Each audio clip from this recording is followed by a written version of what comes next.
Alright, thank you for joining DudeFeud. I'm DudeFeud Tim, here to bring you some Hearthstone.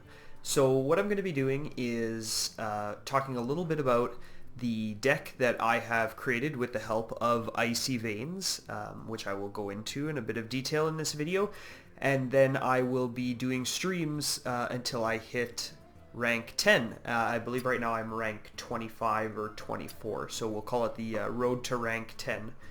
So let's get started. I'm just going to go to my collection, and I'm going to show you the deck that I'm going to be using. I've called it Cheap Deck here.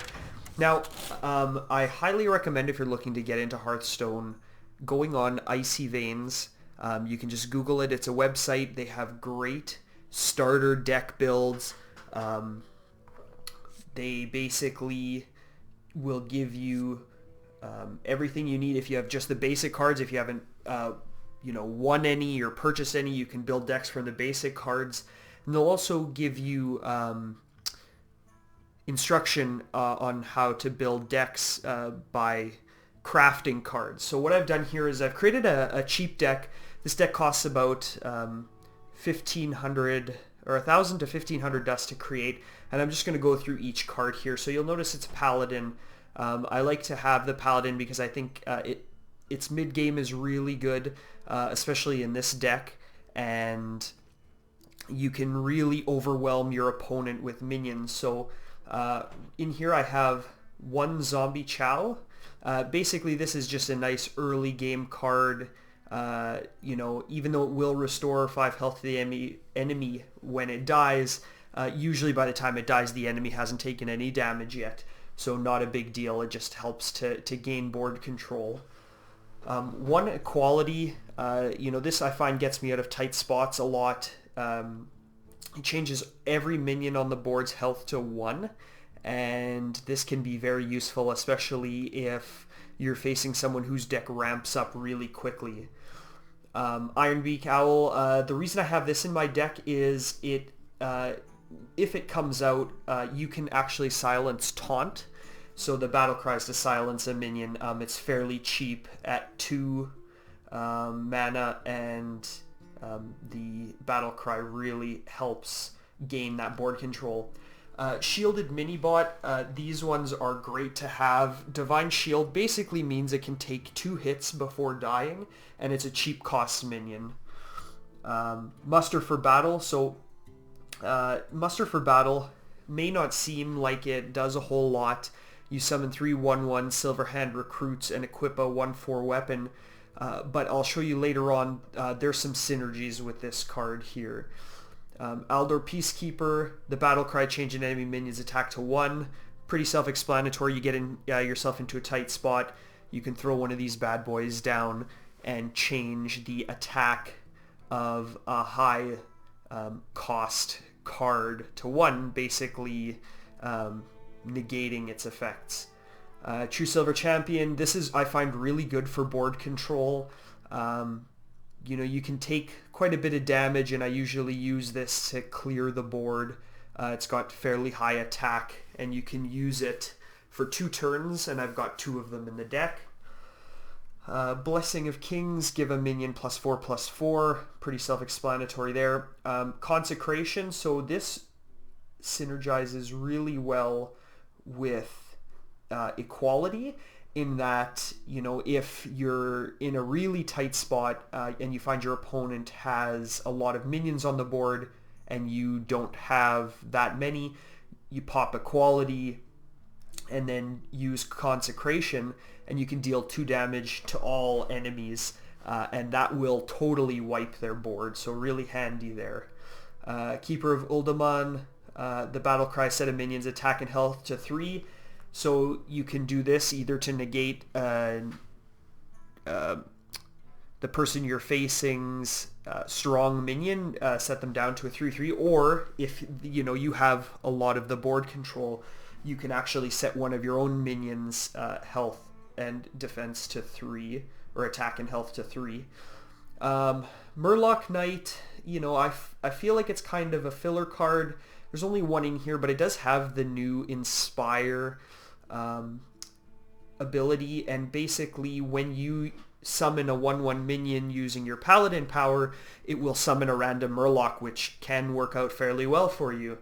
And because this deck is basically built around synergizing with 1/1 minions, this, you know, can be a great mid-game card.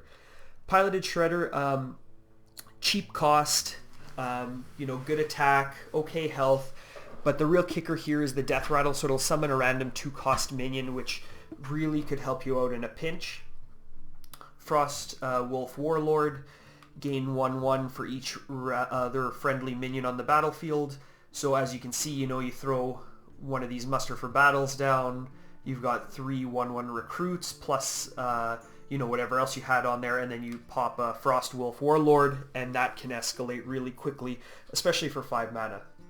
So those synergies I was talking about earlier, this is really where that comes in. So the Quartermaster, I have one of these, and what this does is it gives all of your Silverhand recruits +2/+2, and so you can play Muster for Battle, and, you know, have 3 1/1 Silverhand recruits out, and then you play Quartermaster, and now they've become 3/3 Silverhand recruits, and you'll have 3 of them, plus your Quartermaster.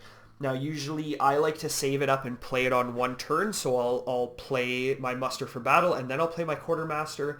However, I do have 2 Muster for Battle, so if you can get that off early and keep your Silverhand recruit numbers up, you can actually play this mid to late game and really have an advantage on your opponent. Sludge Belcher, I mean, I think this is in everyone's deck. Just Taunt is the big one here with the Death Rattle of summoning a 1/2 slime with Taunt when it dies. Just really great for helping board control. Boulder Fist Ogre, your standard high power card that you can play late game. Guardian of Kings is a real good one too, because if you find yourself getting low on health from using the True Silver Champion, you can just play Guardian of Kings, 7 mana, restores 6 health, and it's got fairly decent attack and health. Stormwind Champion, again, you know, just your typical high power card. Your other minions have +1/+1. This can also synergize really well with Muster for Battle and Quartermaster if you have those out. So if you play those and then next turn you play Stormwind Champion, those are all going to get +1/+1. Lay on Hands, you know, obviously restores 8 health, draw 3 cards. That'll help because this deck doesn't really have a lot of card draw in it, and you're relying a lot on what you have to beat the opponent. And you know, the main thing here is to not overextend, but if you do, you do have this late game, 8 mana, you can heal yourself 8 and draw 3 cards. And then Kel'Thuzad, you know, I find myself playing Kel'Thuzad a lot when I have a lot of minions on the board. I play Kel'Thuzad first, and then I attack with all of my minions.